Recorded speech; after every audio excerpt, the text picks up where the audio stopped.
Friends, அனைவருக்கும் வணக்கம். நான் பிரகாஷ் பேசுகிறேன். இந்த வீடியோவில் நான் எதை பற்றி சொல்ல போகிறேன்னா, கோகோனட் எக்ஸ்போர்ட்ஸ் இந்தியாவிலேருந்து தேங்காய் ஏற்றுமதி அதை பற்றி நான் சொல்ல போகிறேன். கோகோனட் ஏற்றுமதி பெரும்பாலும் இந்தியாவிலேருந்து எங்கே நடக்குது அப்படின்னா, எந்த கண்ட்ரிக்கு அனுப்பப்படுதுன்னா, கல்ஃபுக்கு நிறைய அனுப்பப்படுது மெயினாக. அதுவும் குறிப்பாக யுஏஇ, எக்ஸாக்டாக சொல்ல போனோம் அப்படின்னா துபாயில் இருக்கிற அந்த ஜெபல் அலி போர்ட். ஜெபல் அலி போர்ட்டு ஒரு மேஜர் ப்ரைமரி ஹப்பாக இருக்குது கோகோனட் ஏற்றுமதிக்கு. ஆனால் இப்போது ரீசண்டாக நடந்துகிட்ருக்கிற இந்த வாரனால், ஈரான் யூஎஸ் வாரனால் மார்க்கெட் ரொம்பவே வாலட்டைலாக இருக்குது.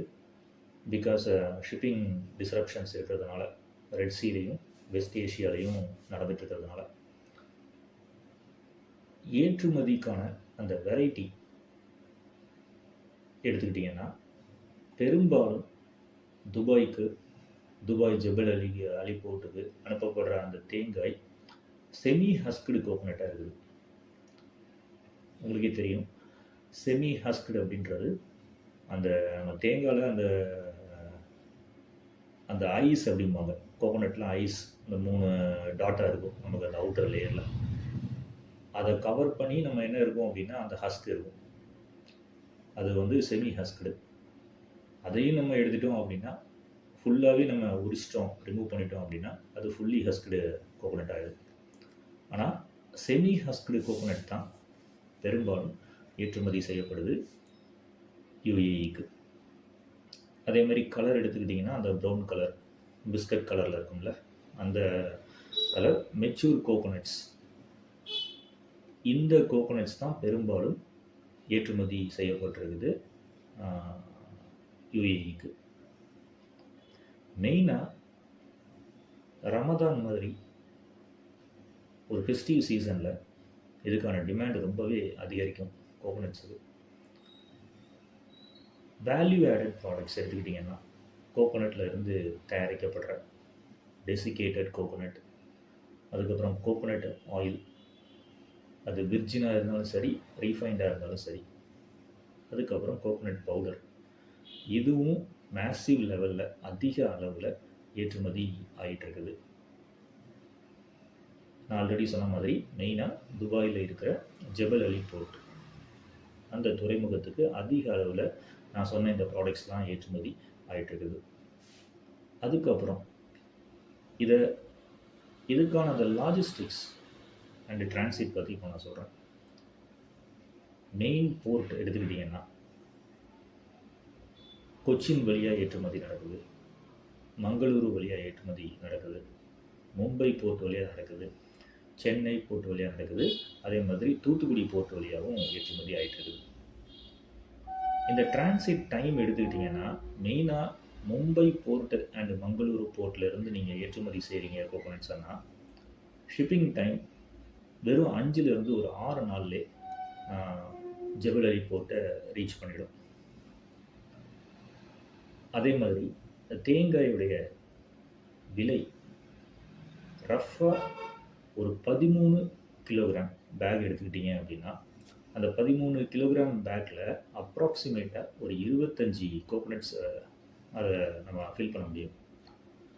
இதோடைய விலை இப்போ இன்றைக்கி நான் இந்த வீடியோ ரெக்கார்ட் பண்ணுற அந்த டேட் எடுத்துக்கிட்டிங்கன்னா 1/6/2026. இந்த பீரியடில் அப்ராக்சிமேட்டாக அந்த ஒரு 13 கிலோகிராம் பேக்குடைய ரேட் என்னென்னா ஒரு 920 ருபீஸ் இந்த ரேஞ்சில் இருக்குது. ஆனால் இப்போது கரண்ட்டாக மார்க்கெட் ரொம்ப வாலட்டைலாகவே இருக்குது. தொடர்ந்து யூஎஸ் ஈரான் அந்த ஒரு டென்ஷன்ஸ், ஜியோ பொலிட்டிக்கல் டென்ஷன்ஸ் இருக்கிறதுனால, வெஸ்ட் ஏஷியாவில் அதே மாதிரி மிடில் ஈஸ்டில் இருக்கிறதுனால ஓஷன் ஃப்ரைட் ரேட் எல்லாமே ரொம்ப அதிகமாக இருக்குது. அதே மாதிரி கண்டெய்னரும் டிலே ஆகி தான் வருது. அதே மாதிரி நிறையா ஒரு அந்த கண்டெய்னர், அந்த ஷிப்புக்கே ஏதாவது இஷ்யூஸ் வந்துடுமோ, ஏதாவது டேமேஜ் ஆகிடுமோ, அட்டாக்ஸ் ஏதாவது நடந்துடுமோ அப்படின்ற ஒரு இஷ்யூஸும் நடந்துகிட்ருக்குது. இந்த ஒரு காரணங்களால், ஜியோ பொலிட்டிக்கல் டென்ஷன்ஸ் காரணங்களால் நீங்கள் இப்போது கரண்ட்டாக இதை நீங்கள் எடுத்து செய்கிறதுங்கிறது ஒரு சரியான விஷயம் கிடையாது.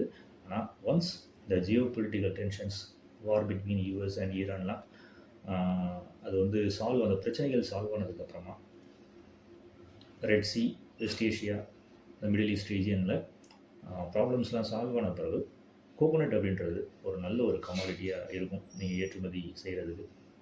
ஆனால் அதே நான் சொல்கிற முக்கியமான விஷயம் என்னென்னா, நீங்கள் உங்கள் பையரை ஜென்யூனாக நீங்கள் ஃபைண்ட் அவுட் பண்ணுறது தான் உங்களுடைய அந்த ஒரு ஸ்கில்லே இருக்குது.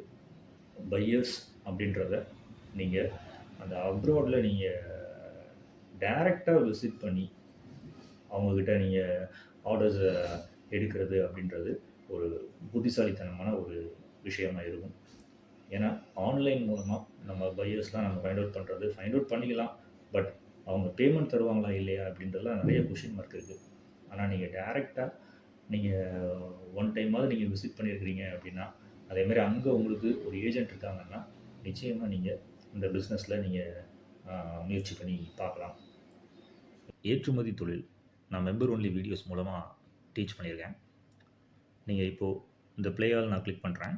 நம்ம மெம்பர் ஒன்லி வீடியோஸில் என்னென்ன வீடியோஸ்லாம் நான் பப்ளிஷ் பண்ணியிருக்கேங்கிறத நீங்கள் பார்க்கலாம். அதாவது ஸ்டெப் 20, ஸ்டெப் 1லேருந்து ஸ்டெப் 20 வரைக்கும் சம் வீடியோஸ் நான் க்ரியேட் பண்ணியிருக்கேன்.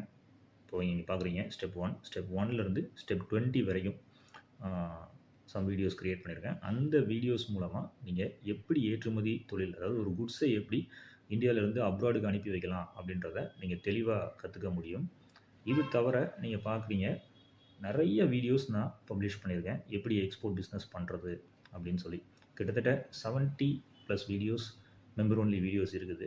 நீங்கள் ஒரு மெம்பராக ஜாயின் பண்ணிட்டீங்க அப்படின்னா உங்களால் இந்த வீடியோஸ் எல்லாம் பார்த்தே ஏற்றுமதி தொழில் எப்படி செய்கிறது அப்படிங்கிறத கற்றுக்க முடியும். அதாவது பையரை எப்படி ஃபைண்ட் அவுட் பண்ணுறது, எப்படி கொரியர் மூலமாக எக்ஸ்போர்ட் பண்ணுறது, அதுக்கப்புறம் எப்படி ஒரு ஏர் ஷிப்மெண்ட் பண்ணணும், எப்படி சி ஷிப்மெண்ட் பண்ணணும், எல்லா தகவல்களும் முழுமையாக நம்மளுடைய மெம்பர் ஒன்லி வீடியோஸ் மூலமாக நான் டீச் பண்ணியிருக்கேன்.